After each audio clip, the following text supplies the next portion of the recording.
Welcome back to Wednesday Night Live for June 1st, 2016. Can you believe we're already halfway through this year? I mean, it just seems like it had just begun, and we're halfway through it. Welcome back. I'm glad to have you. I hope you'll stay for the whole show. As I do every week at this time, let me begin by telling you about Compassion and Hope Pregnancy Center. Compassion and Hope Pregnancy Center is a Christ-centered, nonprofit ministry offering life-affirming alternatives to abortion and compassionate care to those who face pregnancy and abortion-related issues. Yes, I should have it memorized by now, but I think the way she said is she has printed up for me is so succinct, I try to read it from there. They really do need your help. They're a small organization. They are all about life from the Christian perspective. That is, God wants us to have it. So if you would please remember to call, if you haven't already, do so, 208-468-HOPE. Make sure I've got that number right. I haven't said it for 2 whole weeks, and I may forget it. And you might know I don't have it on here, so we're just going to have to hope that I got it right. 468 or 478? Maybe it's 478 HOPE. Look it up, Compassion and Hope Pregnancy Center. I tell you about it every week. You can go on. You can always pick me up on YouTube if you miss me, or if you get interrupted in a program and you want to go back or something like that. You can always go to YouTube Ralph Lillig. Very simple, YouTube Ralph Lillig, and that'll bring you up for my last 2 years worth of programs, and then you can just punch in one, whatever. There's usually a little blurb, kind of gives you an idea of what's going to be in that program. Take a look at it and see what you want to do with it. I would also ask you, if you would, to become a subscriber. We're slowly building a base of subscribers. It's very simple, doesn't cost you anything. You simply bring it up, YouTube Ralph Lillig, you see the show, you bring the show up, and there's a button there that says subscribe, and you hit the button and answer the question. You're good to go. It doesn't cost you a nickel. And that way you'll be sure and be reminded every week when the show goes up. All right, so Compassion and Hope Pregnancy Center. They could use your help. 478-HOPE. 478-HOPE. Boy, you'd think I had that memory. Every week I tell you about this. Please call them, see if you can help them financially or otherwise. You'll be glad you did. They'll be glad you did. A new baby will be glad you did. A new mother will be glad you did. Have you seen this? We're going to kind of wing it tonight. We're going to be all over the board. My wife and I had the opportunity last weekend to go to Portland to be there for the commencement ceremonies for my grandson and his fiancée for their graduation from Le Cordon Bleu School of Culinary College. And they were both honor graduates. We're very proud of them. And it's not a bad drive, but boy, when you leave Idaho, you sure find out, if you don't already know what a wonderful state we have, you really find out. When you get into Oregon, you start finding things are different. In Idaho, you can put your cruise control on 80. Of course, remember when it was 70 and everybody was passing you at 75 or 80? Well, now you put it on 80 and people are passing you at 85 or 90. So I don't know what it's going to have to be for people to stop passing. I put mine on 80. I don't have to worry about getting stopped by the IHP. I don't have to worry about fines. You get better mileage when you put it on cruise control.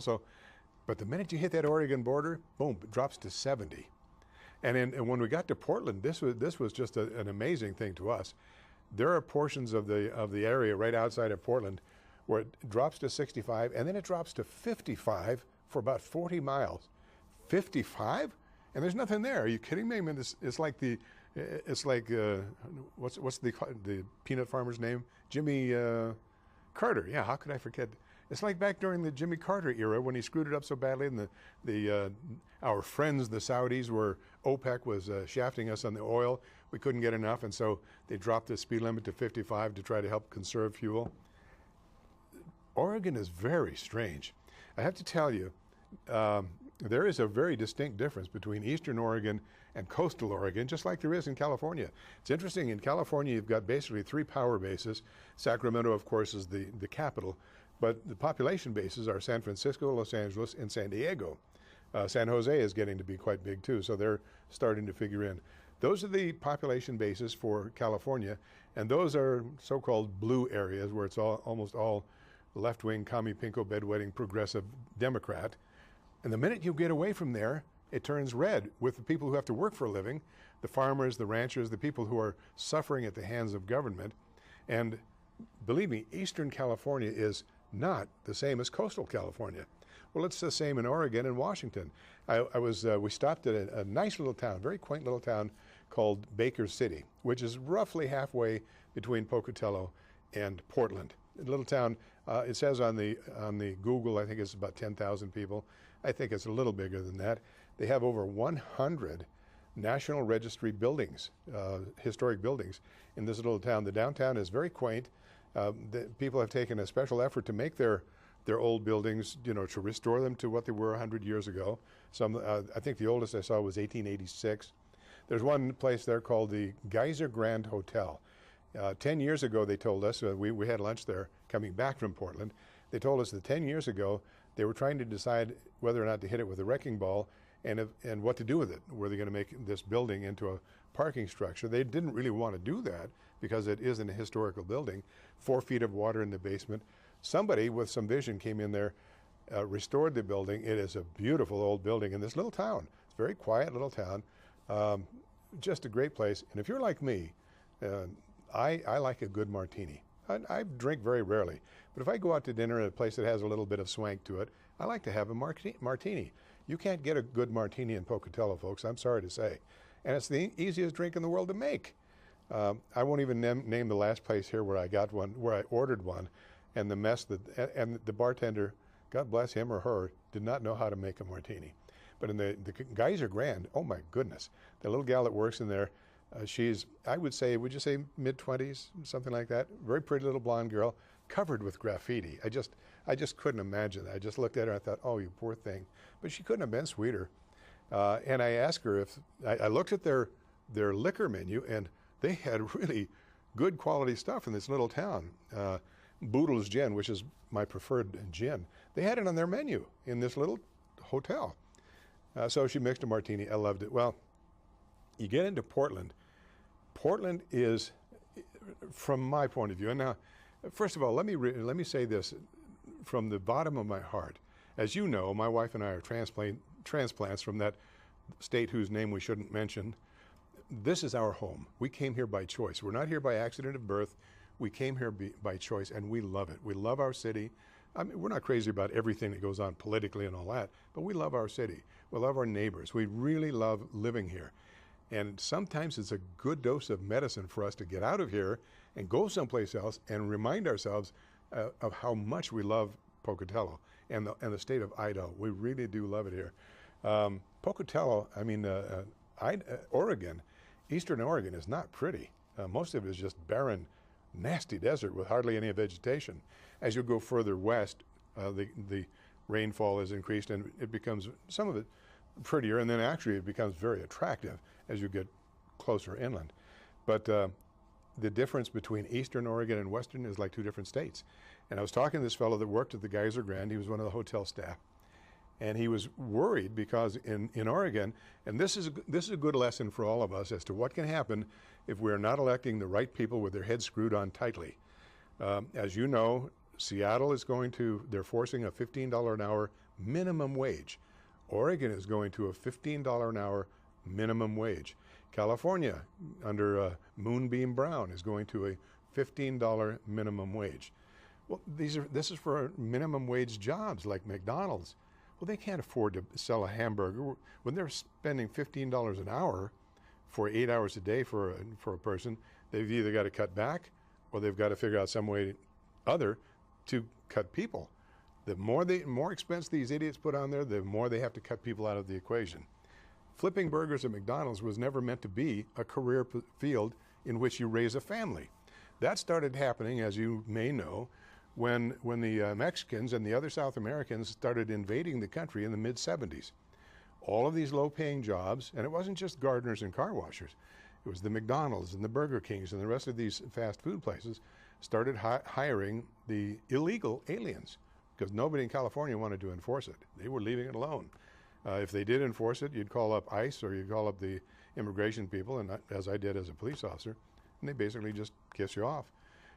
So now you've got all of these uneducated South Americans, Mexicans coming up to take these minimum wage jobs and trying to raise a family on that. It can't be done. And so now the unions are busy organizing them and trying to get them the $15 an hour wage. Well, what's going to happen to your son and daughter when they're just finishing high school? They haven't finished college. They need a job. They need to learn about the responsibilities of working for a living and having a paycheck and having the pride of earning a paycheck. They won't be able to, because if there are any jobs, the immigrants are going to take those jobs. And if they don't, now in this community we aren't overrun with immigrants, with illegal immigrants. But if it goes up to $15 an hour, Wendy's isn't going to be able to afford to hire your son or daughter for a summer job, for an entry-level job. And let's face it, they're one out of maybe, what, 50 or 100 of the people who start there who make it a career and manage to go into management. I don't know what the figures are, but very few of them. So here we are in Portland, and I have to tell you, Portland is Sodom on the Pacific, just like Los Angeles. What a debauched area, and it's sad because the city of Portland is kind of interesting. It's a big city. You get downtown, it's kind of quaint. We had lunch at a place called Jake's Grill. If you're from that area or if you visit frequently, you probably know Jake's Grill is a really nice place. All these beautiful old warm woods, multiple rooms. It's right on one of the main streets in Portland. And well, because they have to pay the wait staff right now, they're paying them $9.25 an hour. And that's everybody. Now, our wait staff here in this city, unless their management do otherwise, are earning the minimum wage for wait staff, which I think is $3.35 an hour. So they really depend on our tips. They need those to make a living at it. That does encourage entry level, but it also encourages your wait staff to watch out for you so that you'll be good to them. But you get into Portland, and we learn from people who live in Oregon that they don't feel all that inclined to tip because the wait staff and the other people in entry-level jobs are already making $9.35 an hour, and it's going up to $15 an hour. And going back to this fellow at the Geyser Grand in Baker City, he was lamenting if they make it a state law, he said their hotel will close, and a lot of places will close. Now, you may be aware, maybe you've seen it on television or you've read about it, McDonald's and probably some of the others are already experimenting with automated kiosks. It'll only take 1 or 2 people to run the whole restaurant because everything will be done by automation. After all, you don't have to have a human being flipping burgers. It can be done by a machine, all timed right down to a gnat's eyebrow. And if we allow in this state, if we allow them to push us into this $15 an hour minimum wage, you're going to see an awful lot of small businesses go up. They're going to just go belly up, and they'll have to go away. And the only place that these companies will exist will be outside of the United States, where people still have a brain in their head and realize that $15 an hour is too much for an entry level. Well, and that kind of brings me up to, have you ever seen one of these? Now, I don't expect you to be able to see it clearly, but I think it's important that you see this, especially on the heels of our primary elections that we just had. This is a Instituto Federal Electoral Registro Federal de Electores Credencial para Votar. This is a voter's ID card in Mexico. In Mexico, you must have a voter's ID card. What does it take to get one? Well, you have to prove that you're a Mexican citizen, born Mexican citizen. A naturalized Mexican citizen cannot vote in Mexico, cannot hold office in Mexico, cannot serve in the military in Mexico.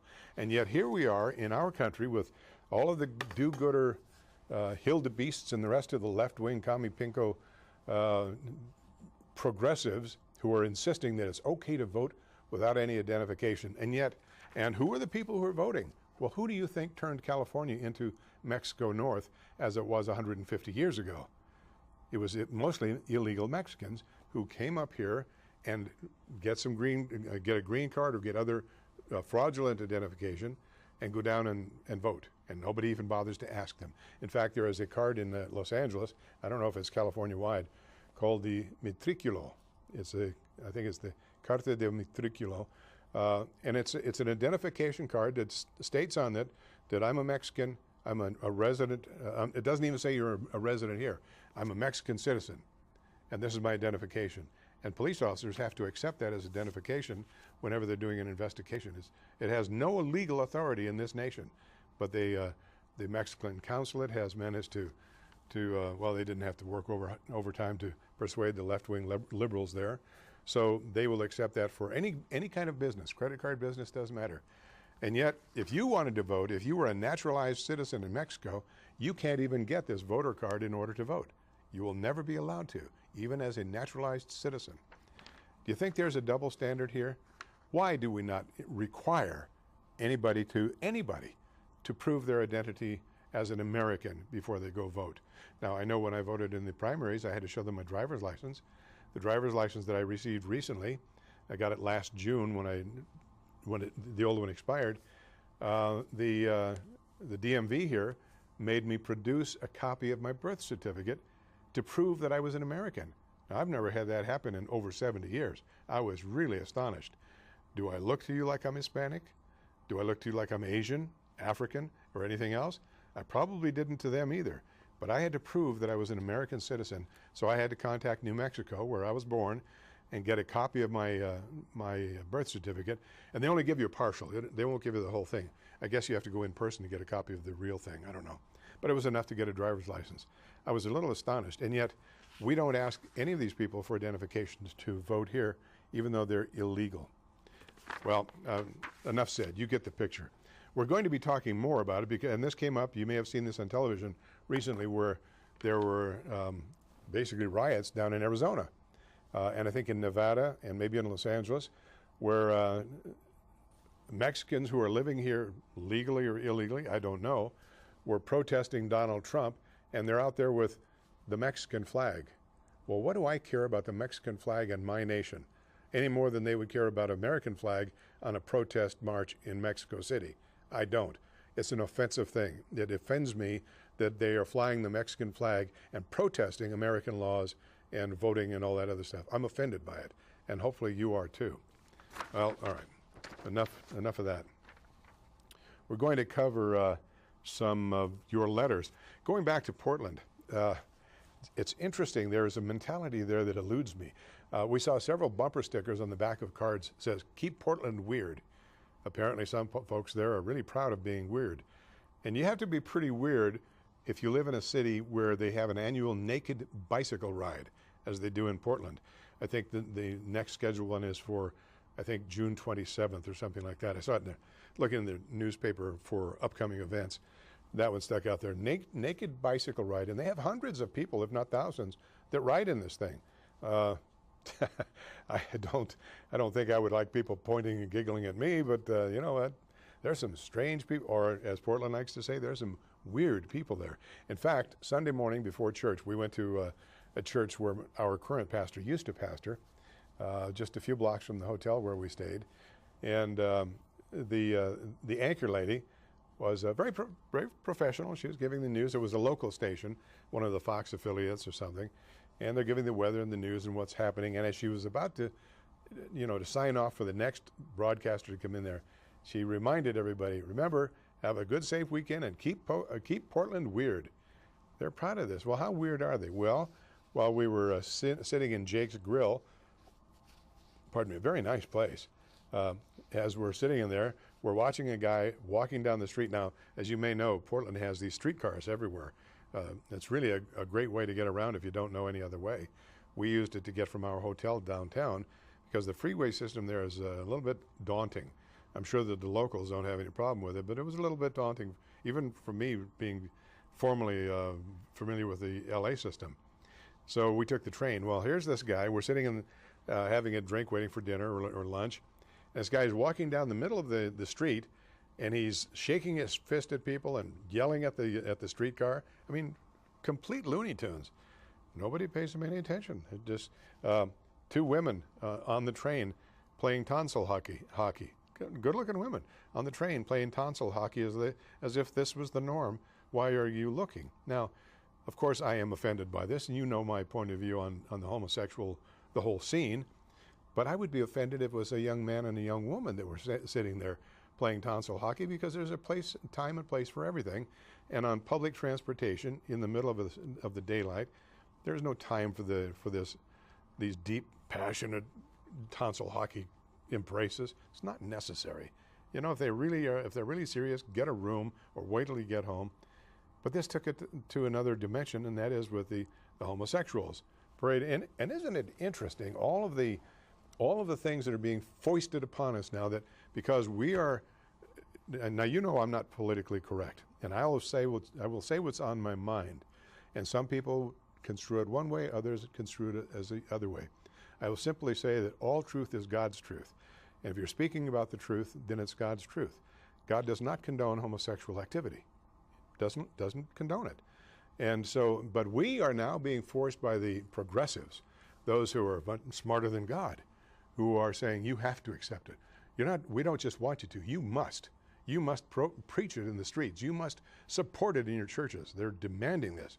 And you've seen what the LDS have had gone through as they're trying to put their point about God's word and their view of it, the LGBTQ, and they've got about 17 other initials now, AI, I don't know what else. They are attacking anybody who in any way, shape, or form does not conform to their way of thinking or does not agree with them. Remember when we went through this whole thing a couple of years ago right here, I told you that was only the tip of the iceberg. It was not going away. Just like all of this stuff that we've been enduring now for many years, bullying, school bullying. There was an article in today's paper, I think it was, or yesterday's, about some softball players, some high school or college softball players and the bullying. And bullying, and I've told you, I believe, this is just me, doesn't mean it's even true, but is what I see and perceive. I believe this whole issue of bullying is to soften people up so they will accept the homosexual agenda. I believe that's what that's all about. It's not about the old-fashioned thing of keeping Johnny from stealing Freddie's milk money or his lunch money. And it's not about a couple of kids getting into fisticuffs on the football field or whatever. It's about softening us up so we will all have a softer view toward the homosexual agenda, so that now the parents who have their 13-year-old or 14-year-old who is undecided, I think maybe you is one of those, questioning this Q in the LGBTQ whatever, they can support their child who hasn't quite decided yet if he is a she or she is a he. And so they can push this bullying agenda to soften our minds so that we will accept anything. And then they push this forward, and now we're going through this bathroom thing. And that's another thing all in itself. But isn't it, I find it interesting and provocative, if you will, that less than 3% of the population identifies or practices as homosexuals. Less than 3% of the population. In fact, the closest figure I heard was 2.8%, and most figures say right around 2.3% of the population is or identifies as homosexual.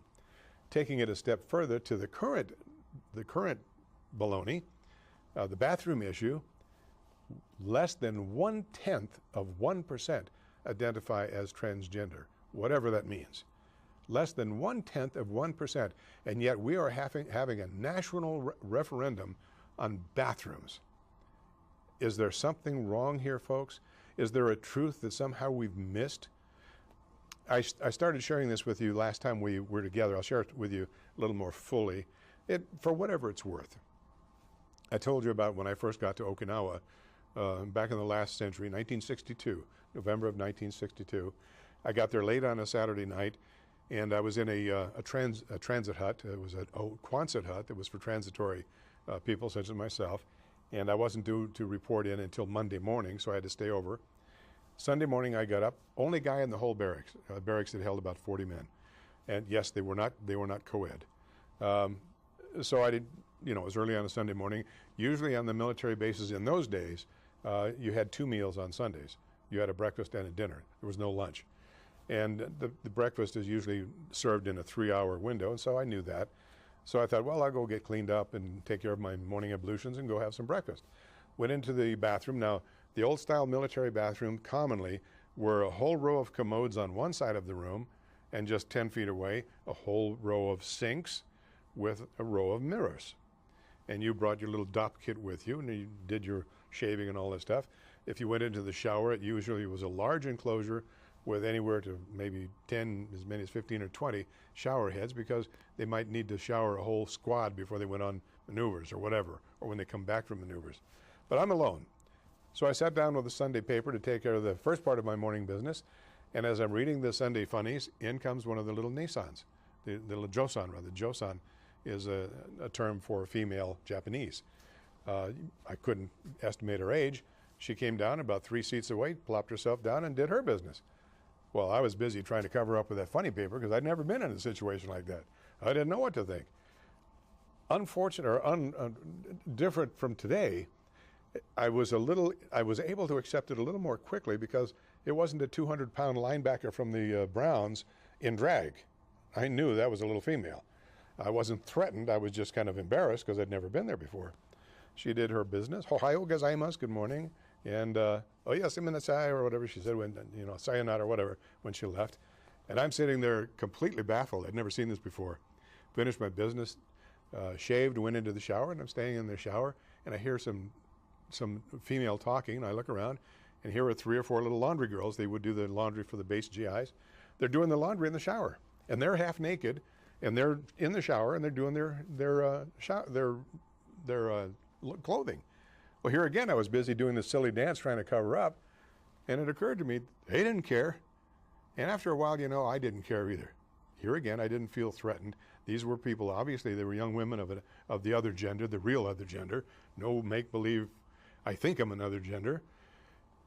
After living there for a while, you become accustomed to it. And so if you go to the binjo, the bathroom, in those times, I don't know what it's like today, in those times, they used to have a porcelain slit trench that had a cupped end at one end that acted somewhat like a urinal. They weren't always that fancy, but usually it was a porcelain slit trench, and you did your business there so that men or women could use it. It was basically a unisex toilet, if you will. You had to squat to do number 2, whatever you did do number 1. That's the way you had to do it. We acclimated to it. We got used to it. But it wasn't anything like what we're seeing here. It wasn't where our children are being forced into a situation where they are being compromised by people who have a different agenda. 1/10 of 1% of the population who can't quite decide if they want to be male or female. Now, I tell you that little anecdote just for whatever you think is worth. Can you acclimate? You can acclimate to almost anything, but there are some places where you have to draw the line. And I think that drawing the line on this additional gender identification, there has to be a line drawn there. Well, let's go into, now here's a letter to the editor from May 13th that addresses this, Idaho State Journal. It's from somebody named David Bader in Pocatello. He says, solving bathroom problem, our country is in an uproar over who is allowed to use what bathroom. I have a very simple 3-step solution to the problem. Step 1, remove all urinals. Anything you can do in a urinal, you can do in a regular toilet. Step 2, replace stall dividers with walls that extend from the floor to the ceiling with a door that actually locks. Well, there's a problem with that, and that problem is one that I learned about in spades when I was working at Vice. A room like that or a stall like that would become a trysting place for sodomites. So this is not a practical way. It makes sense if you've never seen what can be done with it, but if you find out that very quickly the sodomites would decide that that was where they were going to meet, and now you're stuck with these clowns next door doing their thing. So I don't know that step 2 on this, David, is really that feasible. Step 3, replace signs that say men or women with signs that say restroom. Problem solved. No one is offended. Everyone gets more privacy. And if there are concerns about sprinkling, Amazon sells a self-lifting toilet seat so that the seat will be in the upright position by default for under $50. Well, that's fine, but in public restrooms, how long do you think that seat would last? How often would you have to replace it, especially with the constant use it would have? A more pressing public restroom issue is that we have numerous establishments in Pocatello, many of which sell food and beverages that have no restroom available to their customers. I haven't run into one yet, so that came as kind of a surprise to me. This is in direct violation of the Uniform Plumbing Code, which has been adopted by the state of Idaho and the city of Pocatello. The problem is, from what I understand, that Pocatello has failed to appoint an enforcement agency to assure compliance. Well, David, that's an interesting letter. I gave you my take on the closed stalls. That's not the first time I've heard about the closed stalls, and you would think prima facie that's a good way to solve it. Unfortunately, the deviant types that are going to practice their distortion of God's plan for sex are going to use that as their trysting place. Trust me. They don't even worry about it now if it doesn't have a locking door and if it doesn't go to the ceiling. So why would they worry about it if they could lock themselves in? Okay, May 28th. This is by Journal staff. And I found this interesting. Well, here we go. Governor C.L. Butch Otter says Idaho will soon join 11 states opposing the Obama administration's directive to U.S. public schools to let transgender students use bathrooms and locker rooms that match their gender identity. You know, I realize I'm out of touch with the 21st century. I know that. But how many, when you were in high school or in junior high school or even in college, how many people did you run into that were transgender? You know, there may have been some linebackers that were going home and wearing their mom's undies in secret, but they sure weren't, we didn't have a transgender quote-unquote problem. This is an interesting phenomenon. Continuing, Otter spokesman Mark Warbus said Wednesday that the Republican governor's office is working on finalizing an amicus brief in support of a lawsuit challenging the federal directive. Otter previously denounced the new directive as an egregious example of federal overreach and vowed to pursue every option to oppose implementing the guidelines. And Butch, please stay with it. Don't do like you folded tent on the medical thing and you gave in to get the federal dollars. Don't give in, please. The lawsuit includes Texas, Oklahoma, Alabama, Wisconsin, West Virginia, Tennessee, Maine, Arizona, Louisiana, Utah, and Georgia, and now us. The challenge asks a judge to declare the directive unlawful. It follows a federal directive to U.S. schools this month to let transgender students use the bathrooms and locker rooms that match their gender identity. Idaho's participation in the lawsuit comes despite the fact the Idaho School Board of Education adopted guidelines in 2015 for gender identity and gender expression protections for lesbian, gay, bisexual, and transgender students. And you would think by the way they word this that they're knocking down the doors, that they're overrunning the school. They aren't, folks. They are a very distinctive minority. They make a lot of noise.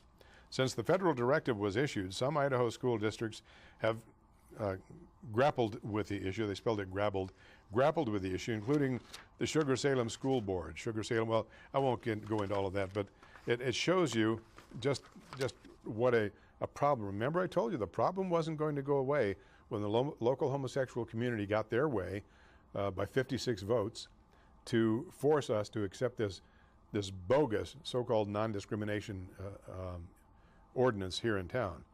It was bad law then, it's bad law now, but they've got something to tag on to.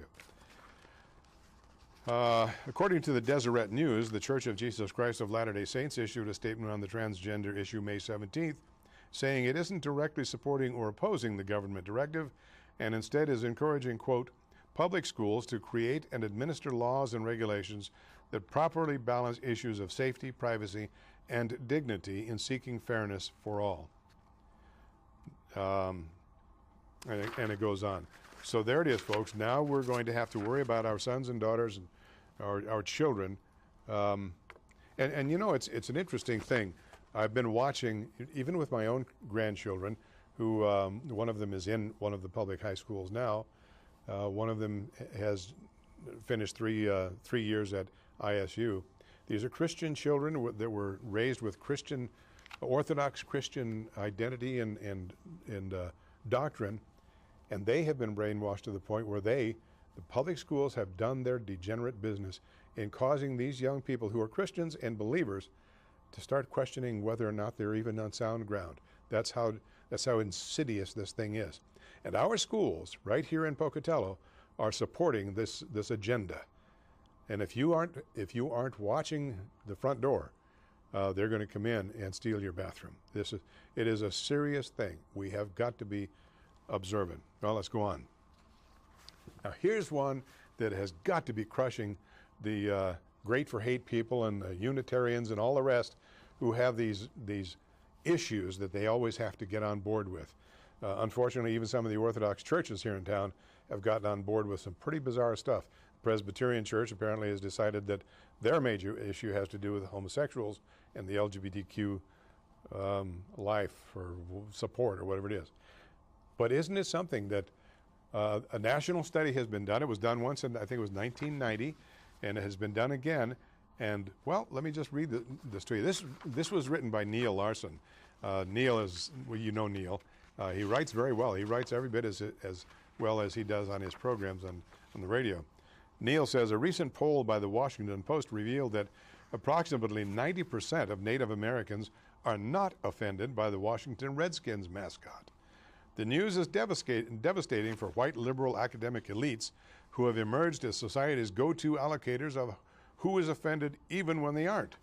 A deeper look at the Post's survey data adds injury to their devastation, with 80% of self-identified politically liberal Native Americans unoffended by the mascot.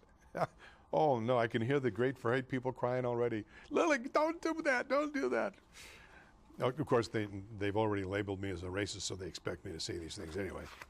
The list of unoffended Native Americans also includes 85% of college graduates, 90% enrolled in a tribe, and 91% between ages 18 and 39. Oh no, the youth are being taken away and they're not offended by the term redskin. Do you know where the term redskin comes from? Just as an aside, it has nothing to do with color, has nothing to do with, like you can look at a black man, you can see he's a black man, or an Hispanic or an Italian or somebody of dark, Mediterranean, Middle Eastern, darker. It came from, I think it was the Seneca, maybe the Iroquois, one of the eastern or northeastern Indian tribes who used to paint themselves with ochre, with red coloring when they went into combat. And we're talking about back in the 16th, 17th centuries when they were fighting the Europeans coming over here. That's where the term redskins originated. It was never a racial thing, even though the left-wing liberal progressives would like to make it a racial issue. It has never been a racial issue. So this must be devastating to them to find out that most Native Americans, Indians, don't care. They don't give a rip, in spite of all the propaganda and the garbage they're getting from the left. So I won't read the whole thing, but it's a very well, if you don't read anything else in the Idaho State Journal, on I think it's Sundays when we see Neil Larson's column, and sometimes in the middle of the week in the letters to the editor section. If you don't read anything else in the whole paper, read Neil Larson. He's got his head screwed on tightly. He is certainly a conservative. He is a believer. I just love what the guy has to say. And it surprises me, now he hasn't, as far as I know, he hasn't been painted with the same broad brushstroke as I have for speaking out about my beliefs. And that's good. That's good. Maybe we can keep Neil on the air for a while and he can continue to bring a modicum of sanity to southeast Idaho. Excuse me.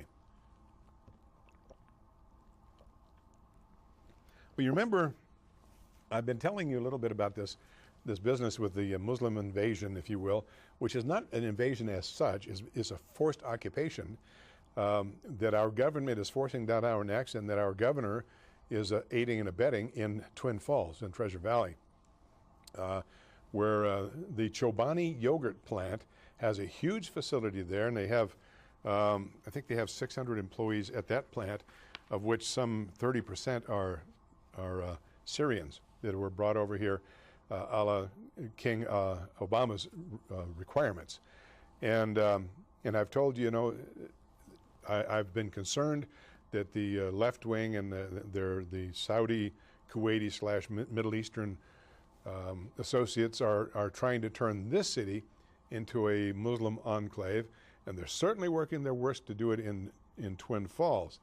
Well, and the guy who owns Chobani, he came here as a refugee. I guess he came legally. I don't know. I'm figuring that out. Came up with a product, has utilized the American system for business, and now is a billionaire. Has an enormous company called Chobani, and they have a number of articles.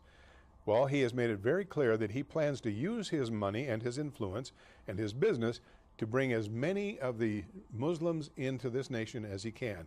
He plans to overstock us, however you want to do it, with Muslims, because that's where he is from. I think he's Pakistani originally.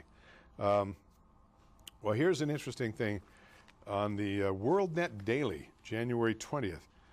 Now, this is by a fellow named Leo Homan. Ever wonder why the federal government would be sending hundreds of foreign refugees to a relatively small town in Idaho? In Idaho? Wonder no more. They're sent there, many of them, to work in the world's largest yogurt factory. As World News Daily previously reported, Twin Falls is in line to receive about 300 refugees this year, many of them Muslims from Syria. And the state of Idaho, despite its reputation as a mostly white, conservative farm state, has been a popular destination for refugees in recent years. Boise Mayor David Biter has gone on record as a huge supporter of President Obama's welcoming initiative for immigrants and refugees, writing in a blog post that for his city, diversity isn't a buzzword, it's our birthright. Now let me ask you something, and I guess I can point mostly to the Muslims, the Middle Easterners. The word diversity is supposed to give you this glowing picture of diverse ideas and accomplishments that all, I guess they're supposed to be part of the great melting pot as we think of ourselves. But I ask you, let's say in our little community here, whenever we talk about diversity, we're told that the people who are part of this diversity are enriching our culture. They're enriching our city, our state, our counties, whatever. They're making it better. And I ask you, from what you've learned about the Muslim students here, how have they enriched us? Oh, they've enriched the university because the Saudi government and the Kuwaiti government was paying $20,000 per student for tuition, which is 3 or 4 times what our native kids would spend. And interestingly enough, most of our native Pocatello kids don't go to ISU, they go elsewhere. That's interesting in its own weight. So the only enriching being done that I can see is the 1,000 plus Saudi and Kuwaiti students who are each paying $20,000 a year to be here. They're enriching the purses at ISU, but what have they done to enrich the community? What do they have to offer that makes ours a better community? The fact that they exist? I'm sorry, that's not enough to make me happy. What do they produce? Well, so far the only thing they've produced is mayhem, destroying private property, frightening people at the university, mostly women, causing a great deal of controversy that has caused the Idaho State Journal and the Idaho State University to be the water boys carrying their water and trying to make all of this work, making us think that it's all grand and good. But I ask you, what do they contribute to our community? That's what I thought. I can think of absolutely nothing that they contribute to our community that enhances what we have already here. So what I guess I'm saying is, we can say the same in Twin Falls. I suspect that 30% of the workforce at the Idaho Falls, at the Twin Falls plant, that 30% that is occupied by Syrians, Muslims, I bet you there are enough people in the community that would like to have those jobs, that could use jobs, that aren't going to get them. And this fellow that started this company, he's got his name in here somewhere. Ulukaya. His last name is Ulukaya. He is from Pakistan. Hamdi Ulukaya, a Kurdish Muslim. I'm sorry, he's not a Pakistani Muslim. He's a Kurdish Muslim, and an immigrant from Turkey who created the billion-dollar U.S.-based Chobani yogurt empire.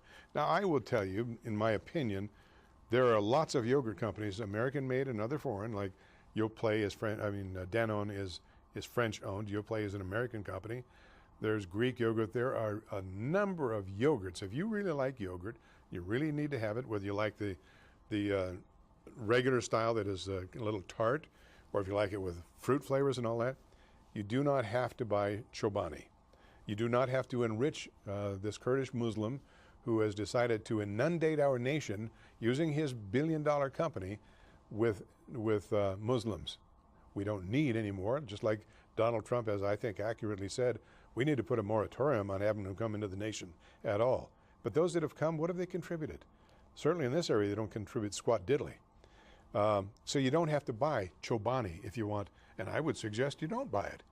Buy Yoplait, buy Danone, buy Greek, buy Oikos. There are a number of companies there. You don't have to buy the Chobani products. Not going to be the end of the world if you buy from someone else. Just remember his plan is to inundate us with as many Muslims as he can stuff down our community's neck. An interesting aside, see if I can find this quickly for you. Now you've heard, one of the things you've heard is it's terrible here what's happening to the Muslim students. And because of all the racism and the horrible things, the attacks on them and all that, they're leaving in droves. They're going away from us. Well, you know what? The drop, remember I told you before this became a big issue, I said, they're not leaving because there's any racial problems or anything else. They're leaving because the Saudi government and the Kuwaiti government have said, we can't afford to put them in there anymore. And it's nationwide, folks. Nationwide. This is from the The Wall Street Journal, that other journal that has a pretty good information, drop in Saudi students tests colleges. It's happening all over the nation, so it's not just here. So this whole business about, oh, we need to welcome them, we need to encourage them to stay. They're not leaving because they don't like us, even though they very quickly have been tutored in the racist business. Remember how it went from last year, the Saudis said, hey, the oil has dropped through the floor, we can't afford it anymore. And 3 months later, it was racism. It's all about racism. We're being attacked.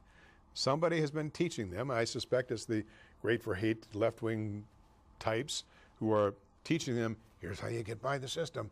You got to let everybody know that they're racist if they disagree with you.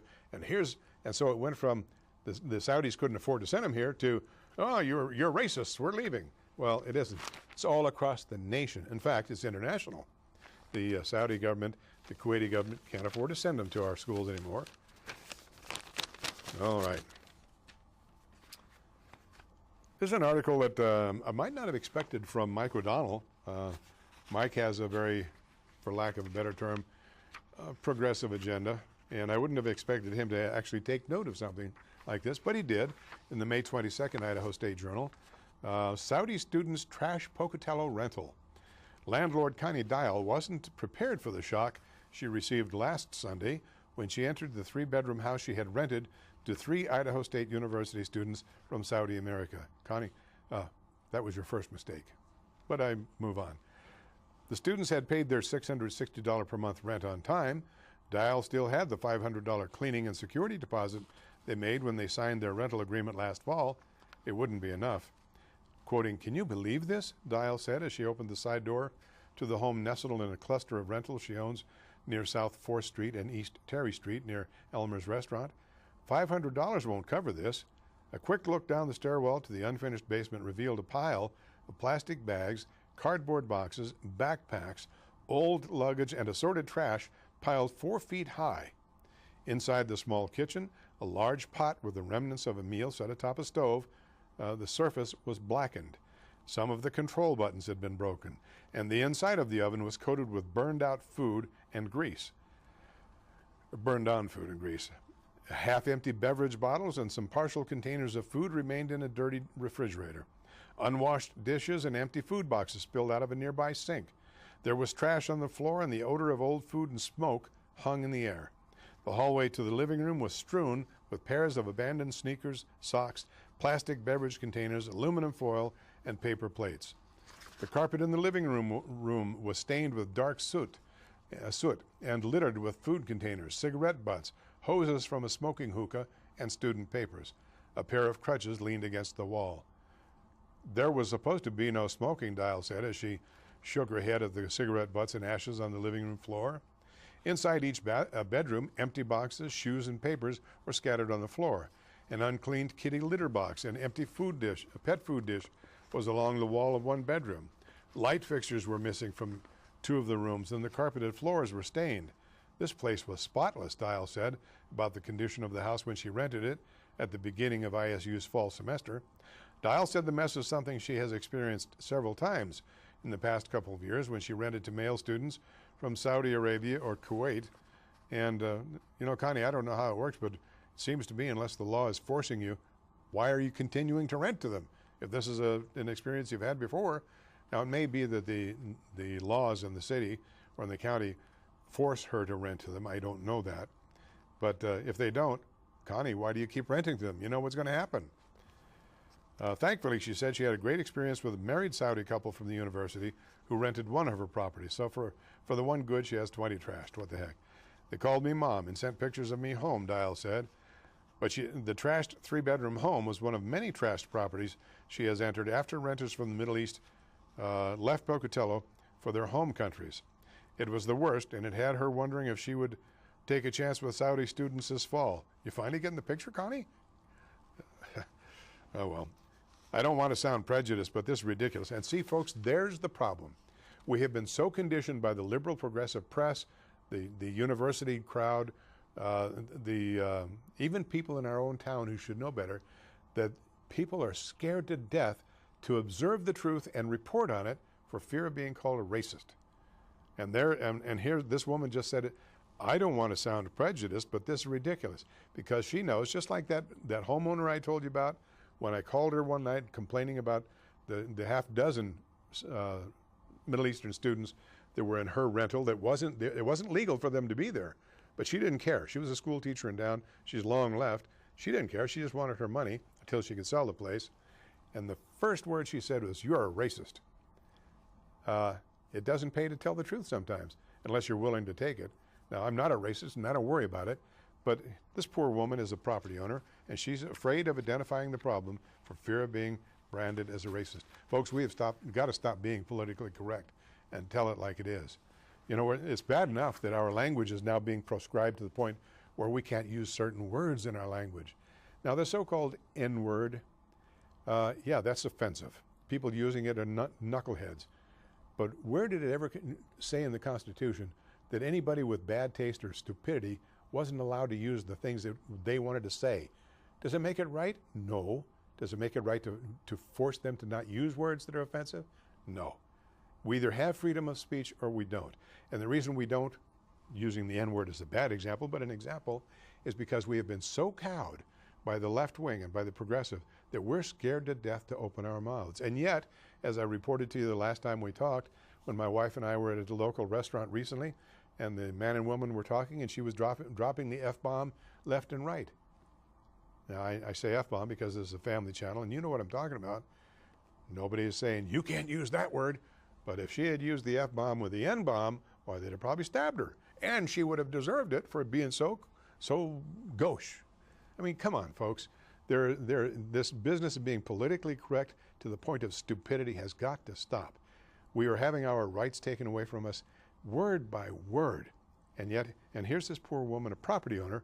I say poor woman, apparently she didn't learn from the first few times. And she said she's rented to them before, so she apparently didn't learn. Maybe this time she learned. All right, continue on.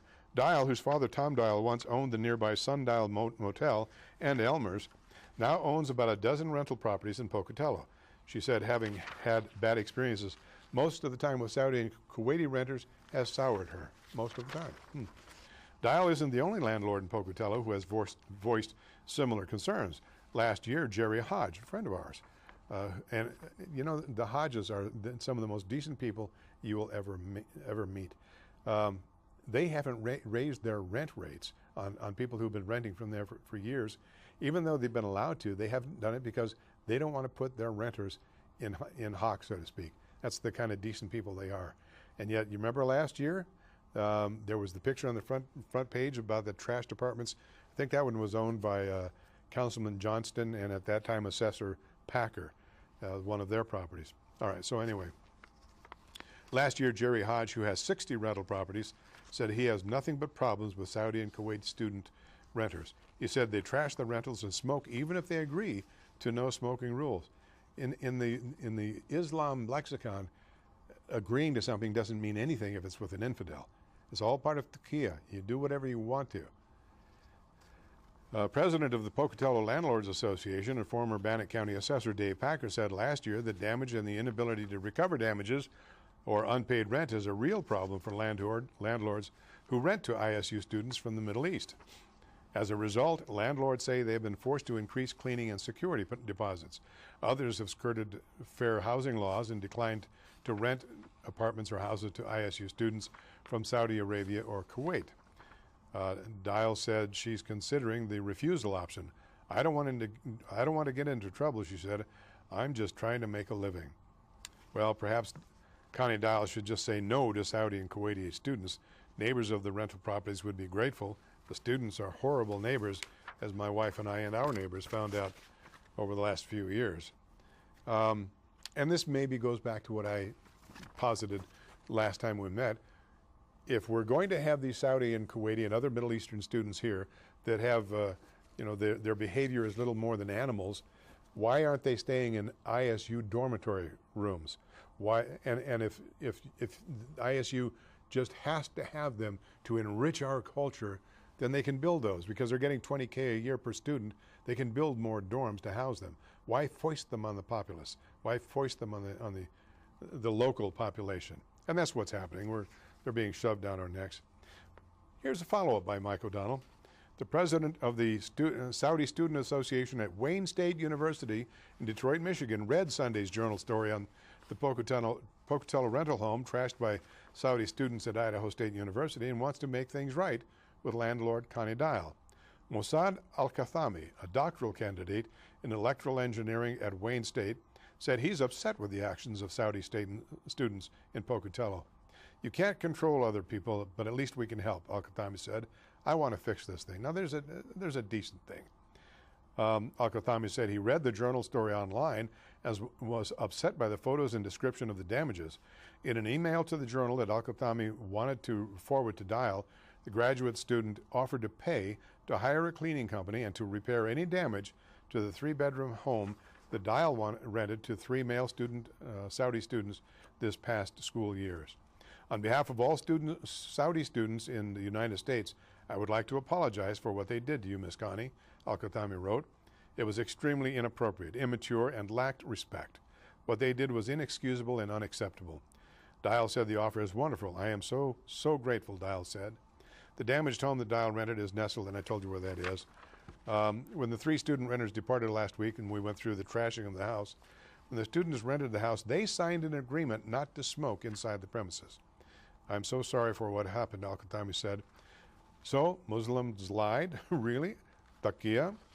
They showed no respect for the property of others? It is kind of the student from Detroit to offer to pay for the damages, but do you really believe that anyone else will step up when this happens again and again? And my question was, and it was in the paper recently, just echoing what I was already thinking or putting it aside, why didn't the local student organizations step up? Why didn't the local mosque step up to pay for this outrage? Well, folks, we are out of time. God bless you. I always look forward to seeing you, and I hope you look forward to seeing our program. Try to keep you informed on what's happening currently. I hope you had a safe Memorial Day weekend and that you're going to have a good, safe week. We will hopefully see you next week at the same time, 8:30 Wednesdays, 12 noon on Sundays. You can also see us online, YouTube Ralph Lillig. God bless you and yours. God bless America. God bless Israel. Until next time, good night, folks.